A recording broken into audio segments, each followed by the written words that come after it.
Hello, guys, ladies and gentlemen. I welcome you all to yet another exclusive episode of Elit's Innovation Talk.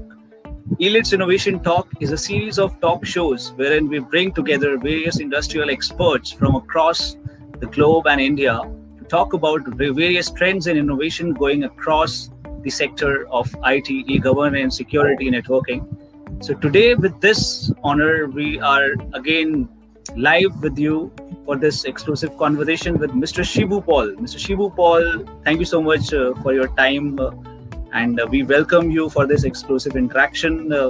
So, just to give our audience opportunity to know you better, how has the life been post COVID? If we can talk for 2 minutes about how has life been. I can still breathe. I think that's a good sign. So life has changed. I mean, like for you, for me, I think for everybody, life has changed. I never thought, working from home meant really sitting at home and doing all this. So that was a huge change. For an organization like ours, who was kind of transforming from being a global organization to becoming a more of an Indian global organization. This happened at a time when we were kind of ramping up our investments, our software development. Everything happened at a time when it was very unexpected. In fact, we had kicked off our 2020 in a very high note at Jaipur this year, and everything was going as per our plans, our strategies. But suddenly COVID happened, and we had to kind of rethink our entire strategy, how we are going to take advantage of the situation. But I think for me and some of our solutions were very, very helpful for our customers during the COVID.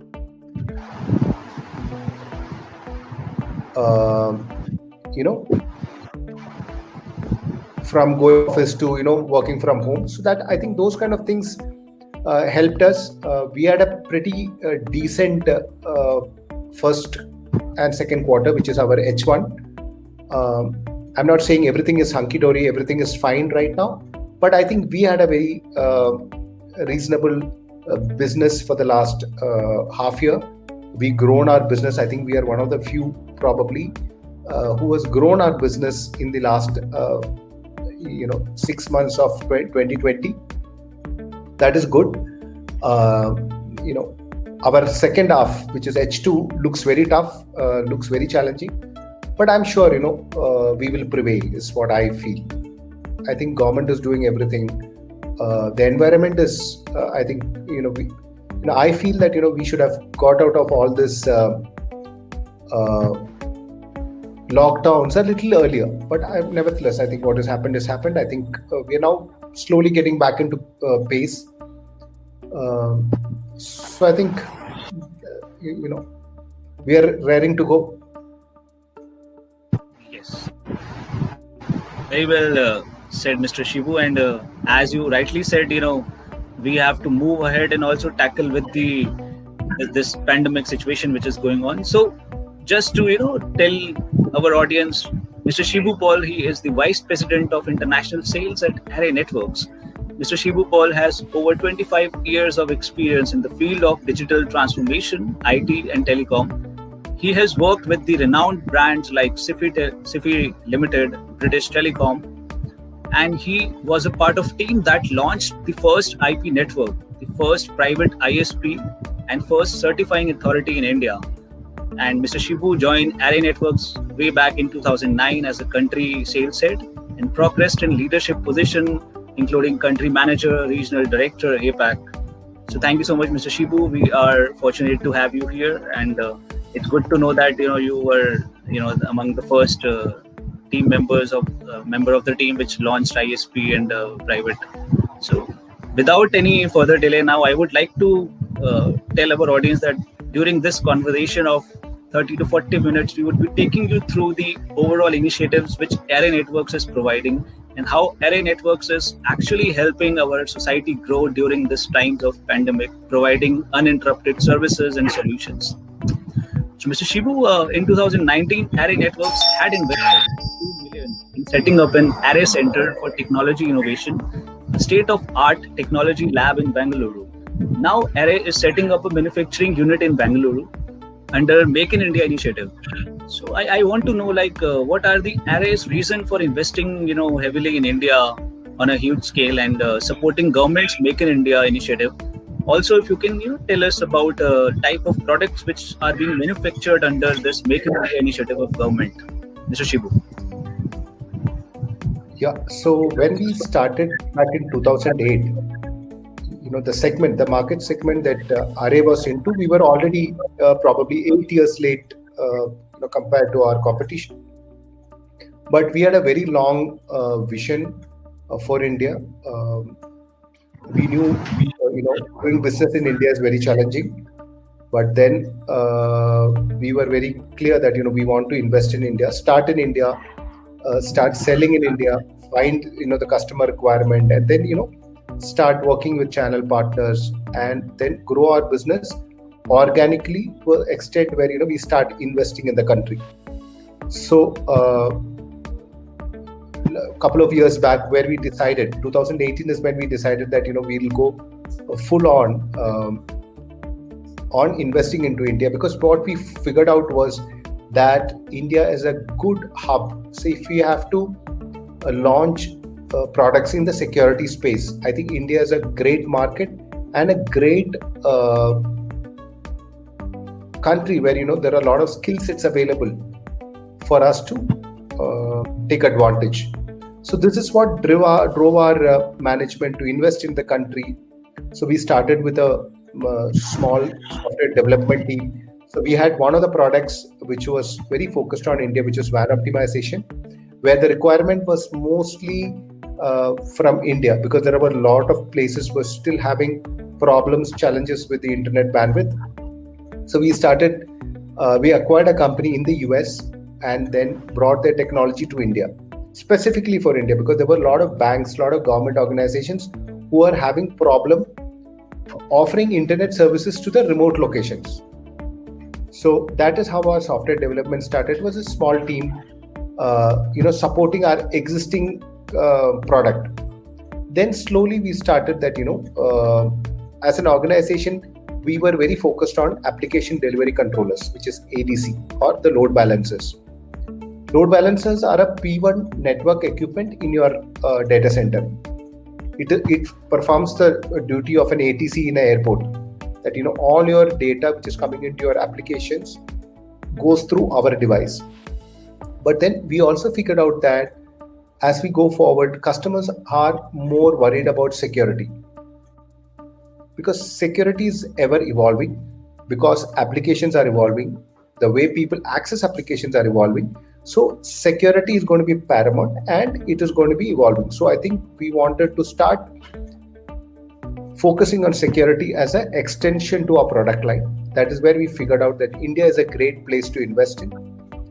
Our customers justified our investment, and then that's how we started. So today, our development center is more investing into new products that we are coming out with. A lot of technologies. We have already filed for patents in India. We have applied for designs in India. So I think that is what we're looking at, that, how I can help the country using the skill set of the country to develop products which are out of the country and which are world class, that I can offer it to the entire company and customers across the world. Okay, thank you so much. So just in addition to that, I would like to ask you, this Array Center of Technology Innovation, this is said to be a state-of-art technology lab equipped to support requirements coming in from across the globe. So throw some more light, Mr. Shibu, on functions of this ACTI and what criteria of research is conducted in Array in 2019, had announced in fact, in 2019, you had announced 20 million investment for research purpose, which is a very huge, amount in terms of investment. So, if you can tell us a little bit more on this ACTI. So we've set up, in fact, we set up a huge lab, world-class lab that we have. We replicated the same lab that we have in the US, in India. We invested in people. Some of the people that, some of the technologies that we are working are very niche. Like, we are talking about advanced security, SSL encryption, if you talk about security and encryption technologies, the skill sets comes at a very very high price. So we found that that is the way that we should invest in. That we will have a center which is lab which is equal to our lab in the US, having all the facilities, all the testing tools, and then investing in people. So today I can very proudly say that almost 80% of our quality testing of all products happen out of our lab in India. There are a lot of work happening. Like when you asked about the research and development, we are talking about a lot of mechanisms that how we can automate a lot of processes in our current technology. By applying machine learning, by using AI and automation tools. So those are the kind of work. So if you look at the essential work that is happening here, other than the product development, it is about one is on automation. How I can automate a lot of process today, which is happening not as elegantly as it should be. We are investing on machine learning in a big way, and we are investing in a lot of security related protocols and patents on that side. So that is what's happening today. Okay, it's very good to know such a huge investment from Array Networks in the country of India, and I'm sure this would add a lot to our job creations and innovations which is going across the sector of research. So Mr. Shibu, now I would like to ask you that the Indian government has been using technology in its initiative like cybersecurity policy, AI for taxation, even for various other citizen-centric services of government. So how good is this change for Array Network and the IT industry? See, I think what we've seen is that security is no more your issue and my issue. It is a national security. Today, when you're talking about cybersecurity, it is no more a individual issue. Earlier, it used to be an individual issue. My laptop, my mobile, my banking network. Today, it is no more considered as it is more of a national security. Any country for that matter. So a lot of investments are going into creating countries' cyber infrastructure. Today, there is the issue with the IT or digital transformation is that it's a one-way traffic. Once you get into it, getting out of it is today very difficult. I don't think I will be able to work, or anybody in my office, if the internet is down for like 1 hour. I've seen that people just come out of their desk and just start talking. They don't work. I mean, we just have coffee or it disrupts your work. I'm talking about half an hour or 1 hour. So today our jobs, our work, our business is all very very critical linked to a digital infrastructure. So security of that becomes a very very very very paramount feature. And if you see what has COVID done, COVID has done what digital transformation, we've been talking about this digital transformation, for the last, I think, I've been hearing it at least for 10 years. The day I joined Array, I think I've been hearing about this digital transformation, how internet is going to transform. Like, I was very, as you mentioned, I was very happy, lucky to be part of the first, internet service provider in the country. We were talking about how internet can change lives. And today, when you look at it, we are so much, today I am having a meeting, completely digital infrastructure, right? So the infrastructure is already, you are already in. Now, The problem with digital infrastructure is that, once you start using it, then you start thinking about security. So that is where I feel that, there is a lot of scope for security in the country. India is still a naive place because, people have invested in digital infrastructure. I would suggest that, COVID is one of the best drivers for digital transformation. What in the last 15 years, what IT managers could not do, COVID could do in, a couple of months.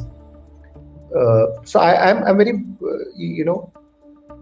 it has got its good and the bad. Today, if you look at education, I've heard my son saying that, he doesn't want to go to school anymore. He's very happy with this, laptop, getting up in the morning. He doesn't have to, change his school uniform, school shoes, and, go into the bus and sit in the bus and, the traffic going. He doesn't like it. So, today, I think even if you don't reopen the schools, there are, people who have digital infrastructure. I mean, they don't have a problem. Today, every school is seriously thinking, whether it is post-COVID, I think every school today will invest in an IT infrastructure where, you can have classrooms. Because look at the opportunity it has offered. I know a lot of Indians who are abroad who have now, put their children in Indian school. Earlier, it was not possible because you had to go to a classroom and attend the class. But today, it is available online. Whether I'm sitting in Australia, whether I'm sitting in US, it doesn't matter. So online, the transformation has happened. What happened in the last 2 to 3 months? We've been talking about, people like us, we've been prophesizing this, for the last 15 years. So I think that is a boom, but, definitely there will be, but I think from IT perspective, I think it has been great. I think there is a lot of better ways to, my business, as I told you, my business has grown in the last, quarter, in the last half year. Probably if you look at my travel last year versus my travel this year, I think I would have traveled 5% of what I've traveled last year, but my business has grown. So I'm saying, there are better ways to kind of do business. I think this is what organizations will realize and start investing in, how I can use collaborative tools, how can I use online, those kind of things. I think that which is looking at the positive side of it. Absolutely. So, when comes the great problem, there are also the great opportunities with that. And I think COVID has taught us this only.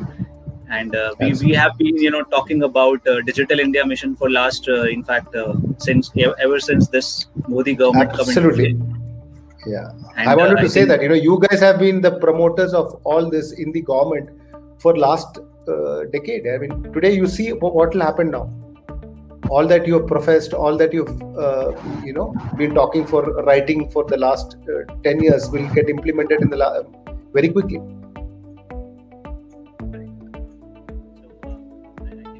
Very interesting to know the kind of services, uninterrupted services Array Network is providing, and also I hope that your business keeps on growing even during this pandemic situation.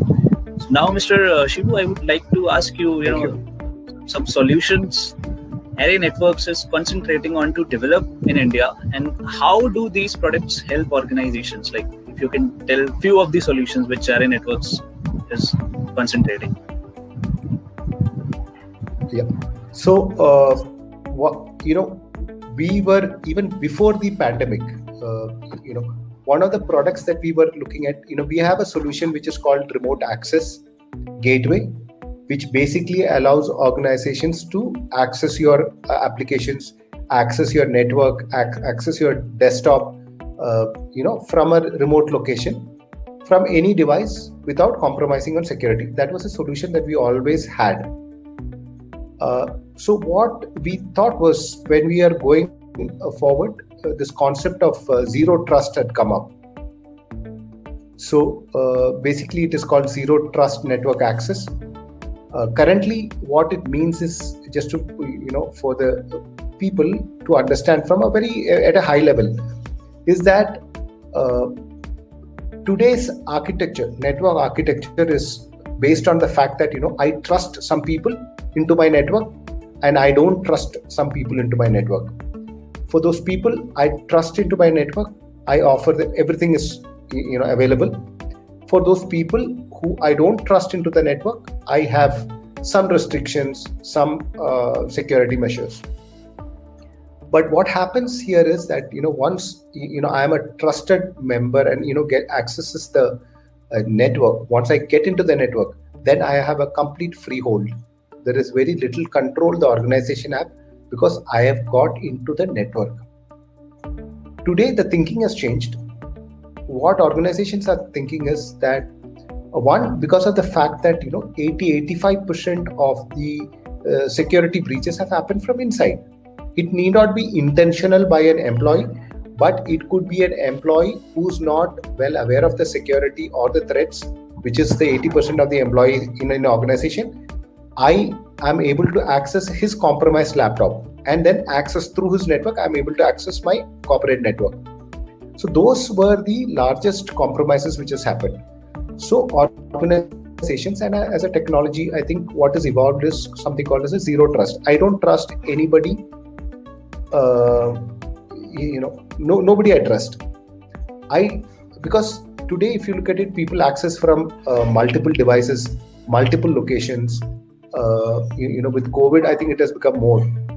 What we are saying here is that based on your usage patterns and using a machine language, I know that Shibu Paul is working for Array Networks in the Bangalore office. His typical from a machine language, I know that Shibu usually works from 9:30 to 6:30. So it has created a understanding about Shibu Paul as a user. He usually logs in from a laptop or at times from an Apple device. So if there is any changes to it, then I don't trust. So basically what I'm saying here is that I now not trust Shibu Paul. I basically learn a lot of things, and then based on which device, which location, what application, what device, and what security levels that you have, I then give you appropriate access. So your access, your authority, your approvals are based on how you are accessing, where you are accessing, and what device you are accessing from. So that's basically a high level on zero trust. And this is one of the products that we are building out of India right now. So as I said, it is not a product, it is an architecture. So there are a lot of components to it when it comes to zero trust network architecture. There is things like access, first of all, encryption. We're talking about privilege access, so many things. So most of it is getting developed out of India. So that's a huge work that we are doing in India. As I said, quality is another thing that we are investing big time in India for Array. Most of the quality related work for Array is happening out of India right now. In fact, when we talk about zero trust, I think that is important both as well as in government and private sectors. And with this solution, I think we are secure and safe in our infrastructure. So thanks to companies like you who are providing such innovative solutions. Okay. Now, Mr. Shibu, I would like to ask you, in the era of COVID, with technological front, what issues are impacting the continuity of organization, and what are the best ways of tackling it? I mean, Array Network still has grown in this situation, but still, if we talk from a general point of view, what are the issues that you see impacting the overall economy of an IT company or maybe any general company? Yeah, so I can speak about IT companies because IT companies, when you're talking about IT companies, they are very, very, most of them are offering services to companies which are not in the country. You're offering a remote service. You have an onshore, offshore kind of a mechanism. So a lot of these US companies, because of the legal implications of a data loss or a security breach, they have very, very strict security processes. There are organizations which do not allow people they only allow people to work from a particular location, a particular laptop, and a particular floor, a particular IP. So there are a lot of restrictions that is offered. Now when COVID came, all that had to be broken. So that was a big challenge.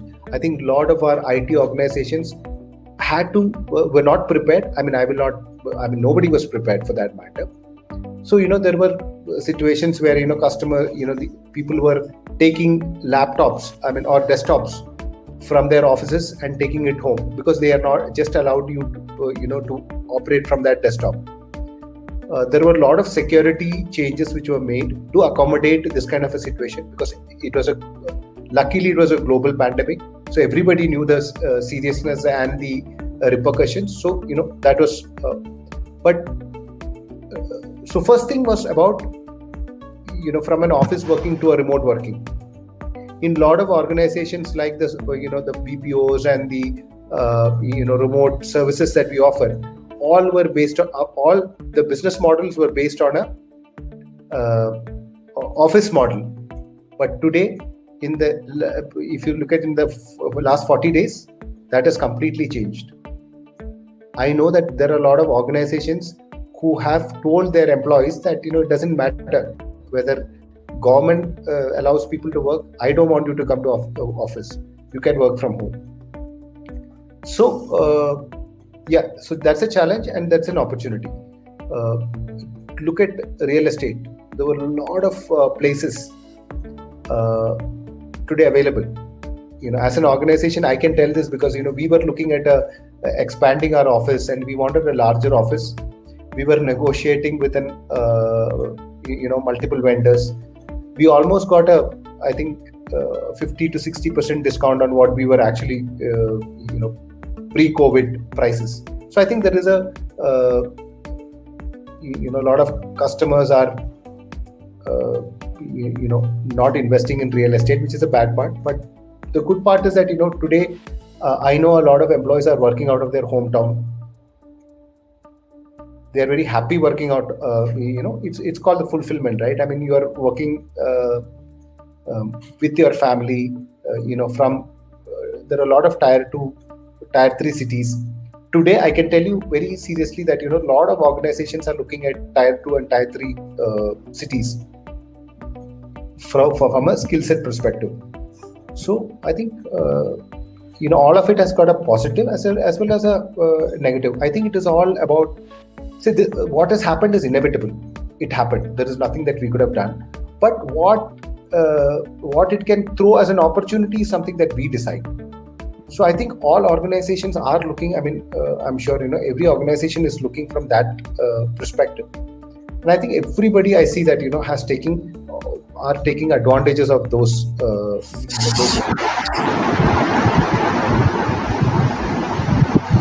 Sure. So Mr. Shibu, I wanted to ask you one more thing. Like government faced a lot of challenge. In fact, in private sector, the use of these IT infrastructure was almost there for last many years. But in government, there was still file works and some physical presence work. So government had to shift all the operations also big time into this digital network and infrastructure. So has Erin Network also got some role to play in the government's fight for this pandemic in the ongoing operation for providing uninterrupted? Just a question if I wanted to ask you. Yeah, government has been our pillar. So when we started, I think focusing mostly on. So government has been our pillar. I think look at every department, state, central, any business department, from a sales tax, from a income tax, from your passport, visa. Any department, I think we have a presence. We were very fortunate to be part of the UID infrastructure. So I think from all, I can't think about one government department that we have kind of missed out on. We have worked with all. When CCTNS was rolled out, which is a crime and criminal tracking system, almost 80% of the customers, trusted us. So our products are there in almost 80% of the CCTNS network. Whether you're talking about the airport modernization projects, whether we are talking about the ITBA, the IT income tax portal, the e-passport, the e-visa. So I think we were very fortunate. And I mean, there has been a lot of work. I think from 2008, when we started, we came with the intention that, we will support the government. Or we will support the government projects. So it's going to be very in the government business. So from where we started in 2009, from where we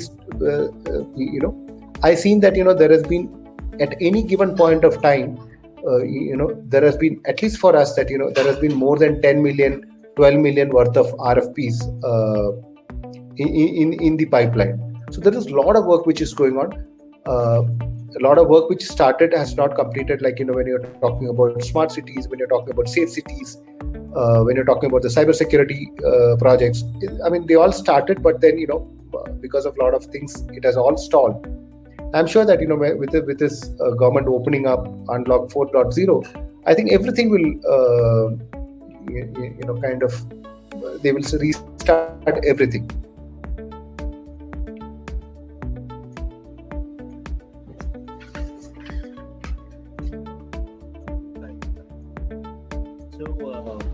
It's good to know that government has the backup of companies like you, and which helps their business going and services provided to the citizen uninterrupted.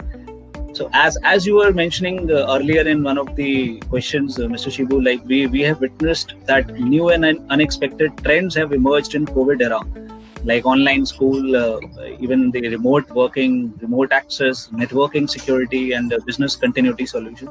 So apart from what remote working solutions you were suggesting, any further or any other solutions that you guys provide to tackle those unexpected situations in COVID era? Yeah. So what is what we are focusing is first on remote access, because a lot of organizations. So if you've seen, I told you that we had a good business growth in the last half year. It was predominantly because of our remote access solution, because COVID came and a lot of our existing customers. So what we were doing is, we were offering all organizations a 100-day free trial. In the sense, you can we can issue licenses to at least 100 people in your organizations, so that your business is not interrupted and they are ready to work from home by giving you a software. So we were giving it free of cost to all our existing customers. That I think was a great help to a lot of customers. Then I think once these customers got used to it, I think they started giving business to us. Some of them who wanted more than 100, they gave business. Or existing customers have helped us, had the requirement of remote access, and that helped us too. That is one. Second is, we found that a lot of organizations have now gone online, suddenly had to enhance their online exposure, be it through a cloud or be it through open the application to a lot of external vendors. So security was another major thing. So we started focusing on products like get their application secure. So security was the second big thing that we did. And third was a lot of organizations, I would say that our bread and butter at one point in time was this application delivery business, which is the load balancers. That actually has taken a hit, but our security business has grown, our remote access business has grown. I think those are things which has helped us to ride the wave. So I now want to ask Mr. Shibu, like, what are your future plans when we talk about India? Like, the investment that we have seen so far is very great, and is this investment going to carry forward in 2021 also? And what will be your future plans when we talk about overall operations of Array Networks in India? My vision is that Array is going to be one of the biggest centers for Array globally. Starting from a software development, starting from a manufacturing, starting from support, global support, everything. So today we have all this pillars today already built. We wanted some incentive for us to start our manufacturing in India. I think Make in India was a great initiative. We were one of the first companies. When the government announced PMI, I think preferential market access, PMA, way back in 2014, 2015, we were my management was ready in terms of finding out how it was, but that never took off. But I think now with this government, I think Make in India is no more a fence sitter. It is a very serious business. So that is why we decided that we will go into the Make in India. So today I can proudly say that more than 70% of our content is local. We should be at least at some point in time we should be increasing our. One of the problems that we face is finding the right skill sets, because the kind of job that we do are not at a very low end level. It is at a very high end level. So getting resources have been a challenge. Getting the number of resources for a particular skill set has been a challenge, but I think we will wade through. We have already crossed the 50 mark in the last 6 months. I'm sure we will cross another 50 mark in the coming months. So we are investing in people. We are investing in localizing in customers. Going to be there. India is going to be one of our large markets. I've been saying this in 2008 when we were doing probably less than 50 lakh of business. But I can very well say that India is going to be one of the biggest market, one of the biggest focus for my company as we go forward. And one of the key pillars for that, or key drivers for that, is going to be the government, our investment into the government business. Develop, we will manufacture for India and sell in India.